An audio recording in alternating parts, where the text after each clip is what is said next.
welcome. Thank you, family, friends, ladies, and gents, for joining me at What Else? Maria loves to talk, and what am I talking about, you guys? What am I doing? No, what are you doing? What are you guys doing? What are you cooking? Or did you go out to eat? Better be careful out there eating. If you eat out a lot, make sure you have some probiotics or probiotics or prebiotics. I'm serious, you guys.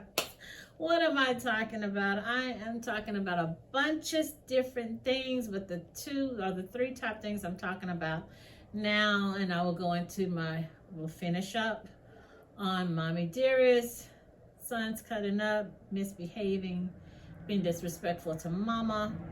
So what I'm talking about today, right now, human trafficking, missing persons, and some information on why there has been an increase in femicide, or basically sons attacking the moms. Basically, I'm just seeing a lot of Abel and Cain, brothers against brothers, sisters against sisters. And yes, I have been seeing sons attacking the dad. And I saw a story a few weeks ago, nephew and uncle had a shootout. So hey, you know the drill. Go get you some snacks, come on back, let's get into this video. Sit back, chillax, and let's do this. Human trafficking by state 2023.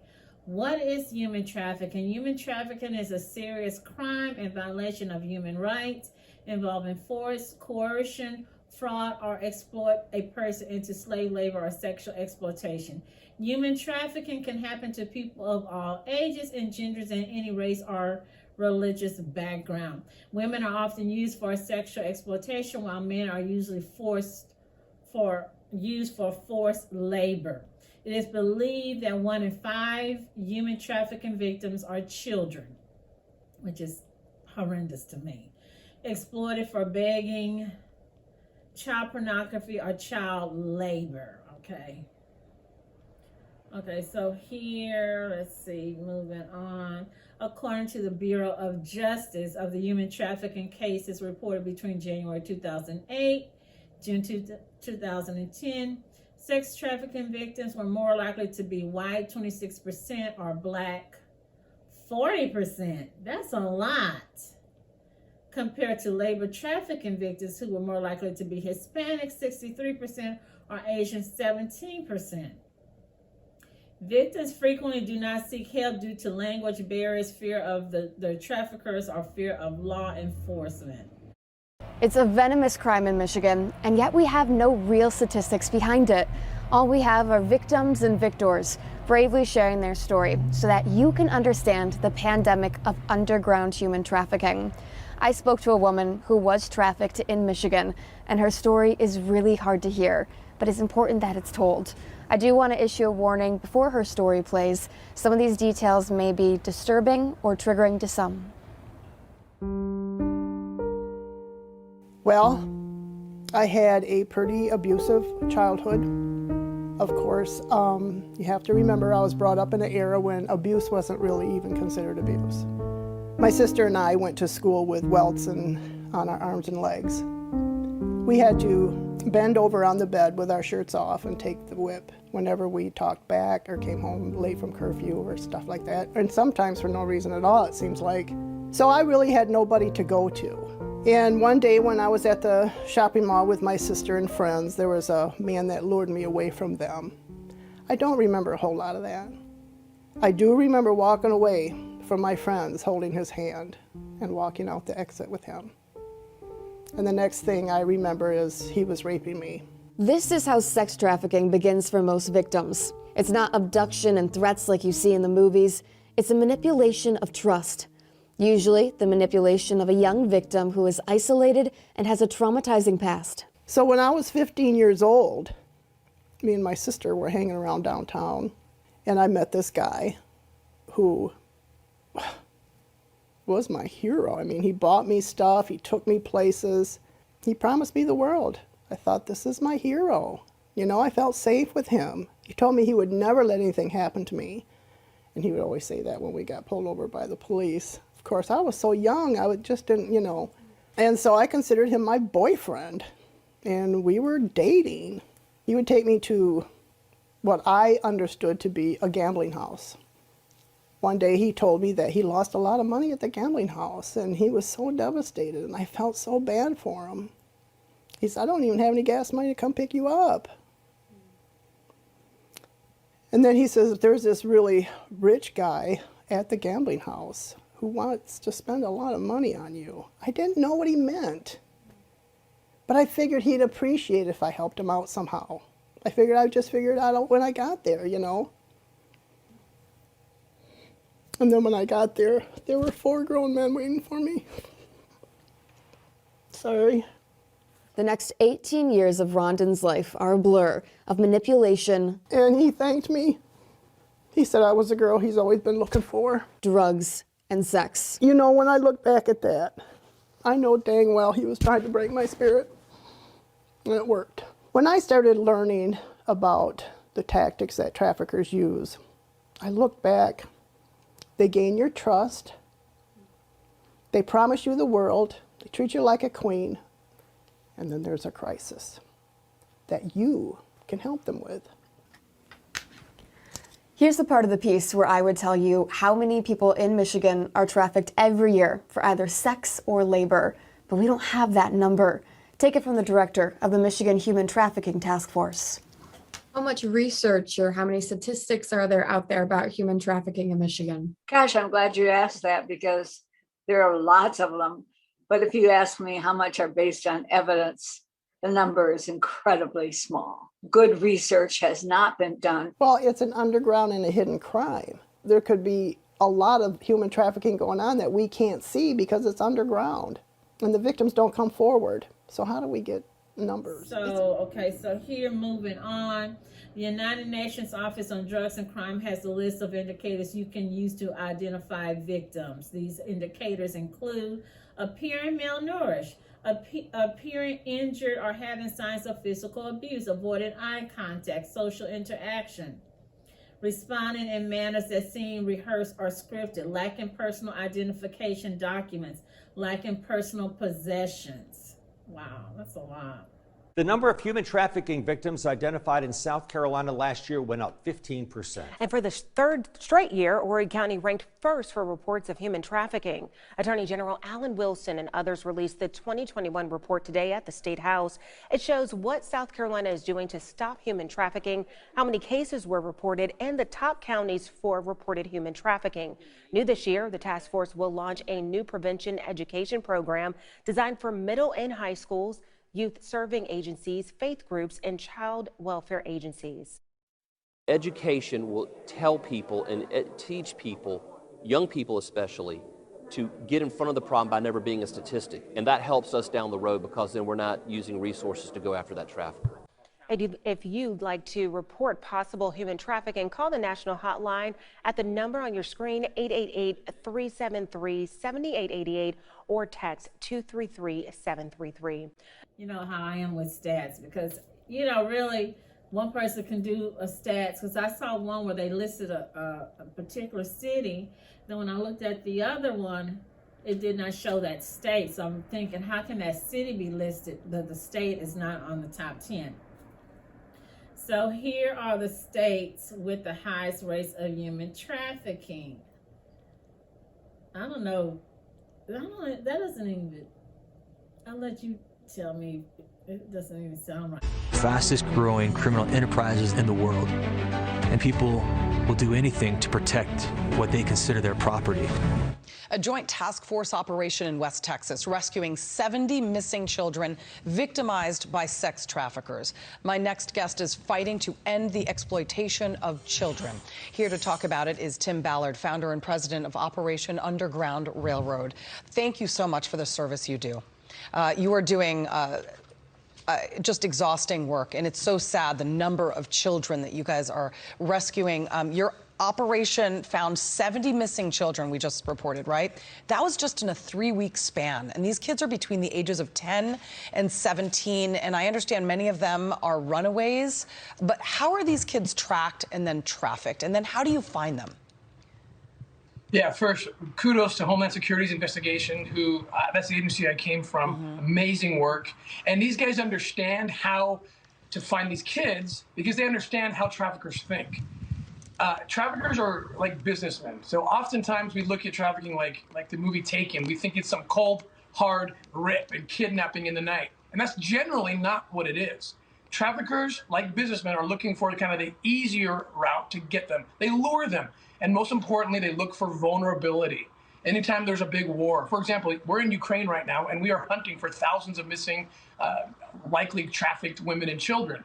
We've rescued dozens and dozens of kids who were made trafficking victims after the big earthquake in 2010. Why? Because traffickers prey on chaos, and that chaos can be on an individual level with one of these runaways. About 1 in 6, believe it or not, of runaways in the United States end up being sex trafficked. And that's largely who HSI was able to locate and rescue. Just these very vulnerable people. They're looking for something. They're looking for a network that they've lost their safety. They don't have a solid family. And these traffickers will happily jump in and be that family. But of course, they end up brutalizing them, abusing them, selling them for sex. It's such a shame. It's just tragic. How do traffickers, first of all, get away with this? And how can they be stopped? The most important thing to stop them is awareness. There's 2 million children, believe it or not, who are forced in the commercial sex trade. Mississippi. Why is it number 1? I can't see Mississippi being number 1. 6.32 per 100,000. Nevada, 5.77 per 100,000. District of Columbia, 5.73 per 100,000. Missouri, 4.30 per 100,000. Nebraska, 3.60 per 100,000. California, 3.32 per 100,000. I would have thought California or New York is not even listed would have been number 1, or Florida. Florida, 3.30 per 100,000. Arkansas, 3.26 per 100,000. Texas, 3.25 per 100,000. Oregon, 3.19 per 100,000. That's interesting.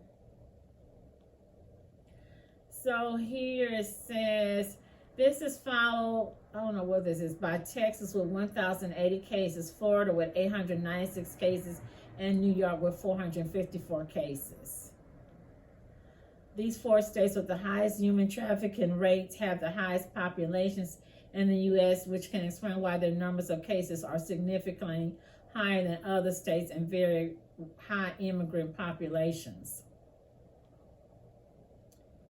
Now to Ohio, where some crime numbers suggest that sex trafficking is on the rise. 13 News reporter Anna King dug into the numbers. She spoke with experts to learn why the Buckeye State is seeing a disturbing trend. Anna. Yeah, Rob, Amanda, not only are the sex trafficking numbers high, but some experts say the cases are rising as well. According to the Human Trafficking Hotline, in 2019, there were more than 400 trafficking cases reported in Ohio, and that number went up in 2020. Detective Craig Bradford with the South Point City Police in Ohio says a typical target for these cases is a young woman who appears to be alone, but anyone can be a target. It's a prime ground for that, unfortunately, with the melting pot that we have in this area. Mostly the recruiting's done online through any social media, so people should be vigilant. Parents should be vigilant about their kids' online presence. Contact a rape crisis center in Huntington, West Virginia for victims of these cases is the only center for hours from some parts of Ohio, and they say the numbers could appear higher due to a now broader definition. The center also says they are more than happy to help anyone who need it and to call the national hotline before them so they can direct you to the nearest center for help. Okay, let's see the next one here, and this kind of shocked me too. So here's its naming the top 10 U.S. cities, human trafficking, and I'm not going to go through I'm going to go through all of them, but not, let me see how it said. This is from 2018. Washington, D.C. One of the cities with the highest rates is Washington, D.C., 2018. Atlanta, Georgia. I'm shocked because Atlanta has the second highest rate of human trafficking in the United States. Government officials have been doing everything they can to crack down on perpetrators. A statewide human trafficking prosecution unit raise awareness. Orlando, Florida, and Miami, Florida. Those are the two highest in Florida. According to the National Human Trafficking Hotline, Florida currently ranks third highest in the nation for human trafficking cases. Thankfully, organizations like Bikers Against Trafficking and Catholic Charities of Central Florida are making efforts to combat trafficking. January is National Slavery and Human Trafficking Prevention Month. The 14th Judicial Circuit Human Trafficking Task Force serves 6 Panhandle counties, and they want you to know what to be on the lookout for. As News 13's Tess Rowland reports, the crime is on the rise in our community. Human trafficking. It's a crime that can be hard to spot. And with platforms like social media, it's happening more than you think. We had the highest rate per capita of child victims in the entire state of Florida, and that number was 201.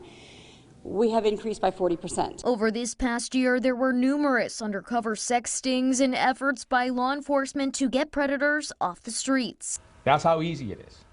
All we did was pretend to be a child on the internet, and these predators, 7 of them, who decided to travel a significant distance to have sex with a child. But Dr. Lori Lawrence says there's more to be done, especially for victims of these crimes. In the entire state of Florida, we are the one region that has absolutely no safe houses for children.